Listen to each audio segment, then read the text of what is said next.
अभी के इस फास्ट पेस वर्ल्ड में हर किसी को टाइम की कमी महसूस होती है। हर कोई टाइम को मैनेज करने के लिए स्ट्रगल कर रहा है। आज की वीडियो में टाइम मैनेजमेंट के लिए मैं कुछ ऐसी टेक्निक शेयर करूंगी जो कि एज ए स्टूडेंट मैं यूज़ करती हूँ और अपने टाइम को इफेक्टिवली मैनेज करती हूँ। आज की वीडियो में मैं टाइम मैनेजमेंट के 4 P's के बारे में बात करने वाली हूँ जो आपको आपके काम को इफेक्टिवली करने में हेल्प करेगा और आपके टास्क को पूरा करने में हेल्प करेगा। First P is planning. Planning is all about setting your goals. आप अपनी एक टू डू लिस्ट बना सकते हैं, अपना गोल सेट कर सकते हैं कि आपको कौन कौन से टास्क करने हैं। बट रिमेंबर, कभी भी टू डू लिस्ट एक दिन का ना बनाकर एक हफ्ते का बनाइए, क्योंकि ये तरीका मेरे लिए बहुत ज़्यादा इफेक्टिव रहा है।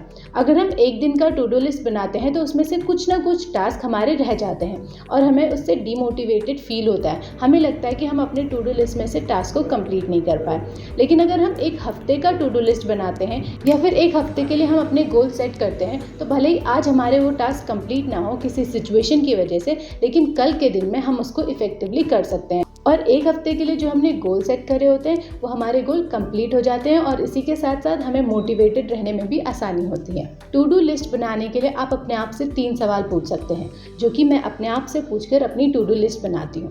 पहला है what you want to do. आप क्या करना चाहते हैं पूरे हफ्ते भर में। यह आपकी कोई सी भी एक्टिविटी हो सकती है जो आपको पसंद है। दूसरा सवाल what you have to do. ऐसी कौन कौन सी एक्टिविटीज़ हैं जो आपको इस वीक कंप्लीट करनी है। हो सकता है वो कोई प्रोजेक्ट हो या फिर कोई भी ऐसी डेडलाइन हो जो आपको इस वीक के एंड तक कंप्लीट करनी है। तीसरा सवाल है what you need to do. आप ऐसी एक्टिविटीज़ या टास्क की लिस्ट बना लीजिए जो भले ही आपको अभी अर्जेंट ना लगे या फिर इम्पॉर्टेंट ना लगे, बट आगे आपको आपकी लाइफ में आपकी पर्सनल ग्रोथ में हेल्प करेंगी, और उन टास्क को भी अपने टू डू लिस्ट में लिख लीजिए। Second P is about prioritising. अब आपने अपनी टू डू लिस्ट बना ली है तो उसमें से एक्टिविटीज़ को प्रायोरिटाइज कीजिए कि आप कौन सी एक्टिविटीज़ पहले करना चाहते हैं। मैं प्रायोरिटी को सेट करने के लिए टाइम मैनेजमेंट मैट्रिक्स का यूज़ करती हूँ, जिसमें 4 क्वाड्रेंट्स हैं। पहले क्वाड्रेंट में आते हैं अर्जेंट और इम्पॉर्टेंट काम, जैसे कि कोई हमारी डेडलाइन हो सकती है। दूसरे क्वाड्रेंट में आते हैं इम्पॉर्टेंट बट नॉट अर्जेंट, ऐसी कोई एक्टिविटी जो कि हमारे आगे आने वाली फ्यूचर में हमारे लिए हेल्पफुल हो सकती हैं। तीसरे क्वाड्रेंट में आती है नॉट इम्पॉर्टेंट बट अर्जेंट, जैसे कि हमें कोई ईमेल भेजना है या फिर टेक्स्ट चेक करनी है। फोर्थ क्वाड्रेंट में आता है not urgent and not important. यहाँ पे हमारी वो एक्टिविटीज़ आती हैं जो हम अपने एंटरटेनमेंट पर्पज़ के लिए करते हैं। तो हम अपनी एक्टिविटीज़ को पहले इन चारों क्वाड्रेंट में फिट कर सकते हैं और उसी के हिसाब से अपनी प्रायोरिटी सेट कर सकते हैं।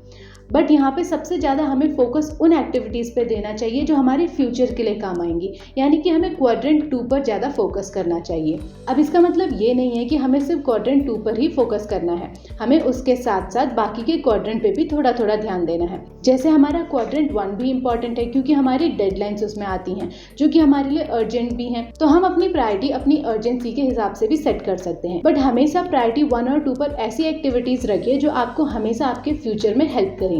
Third P is about pushing. इसका मतलब ये है कि हमने जो काम स्टार्ट किया है हमें उसको कंप्लीट करना है। कभी भी एक काम को शुरू करके उसको आधा मत छोड़िए।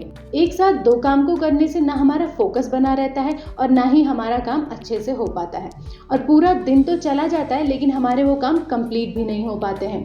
तो पहले सिर्फ एक काम पर फोकस करिए और उसको कंप्लीट करने के बाद थोड़ा टाइम रेस्ट लेके दूसरे काम को स्टार्ट करिए। Fourth P is about parting और पॉजिटिविटी। कोई भी इंसान हफ्ते के सातों दिन काम नहीं कर सकता है, उसे रेस्ट की ज़रूरत होती है। तो ये पॉइंट भी यही कहता है, जब हम एक बार अपने गोल को अचीव कर लेते हैं तो हमें कुछ ऐसी एक्टिविटीज़ करनी चाहिए जो हमें पॉजिटिव फील करवाए। बट यहाँ पे मैं 2 पॉइंट्स आपको कहना चाहूँगी जो कि हमारे लिए बहुत ज़्यादा इंपॉर्टेंट है। पहला ये कि हमें कभी भी 2 कामों को एक साथ नहीं करना है। मल्टीटास्किंग सिर्फ सुनने में अच्छा लगता है, लेकिन मल्टीटास्किंग हमारी प्रोडक्टिविटी को कम कर देता है। दूसरा पॉइंट, हमेशा डिसिप्लिन रहिए। अगर आप डिसिप्लिन नहीं होंगे तो आप कितने भी टिप्स एंड ट्रिक्स देख लीजिए, आपको टाइम को मैनेज करने में डिफिकल्टी होगी। और अगर आप डिसिप्लिन के साथ काम करेंगे तो आप अपने टाइम को आसानी से मैनेज कर सकते हैं और कई बार तो आपके पास एक्स्ट्रा टाइम भी बचा रहेगा। Thank you all for watching my video. अगर आपको वीडियो अच्छी लगी तो please like, share and comment, and please subscribe to the channel.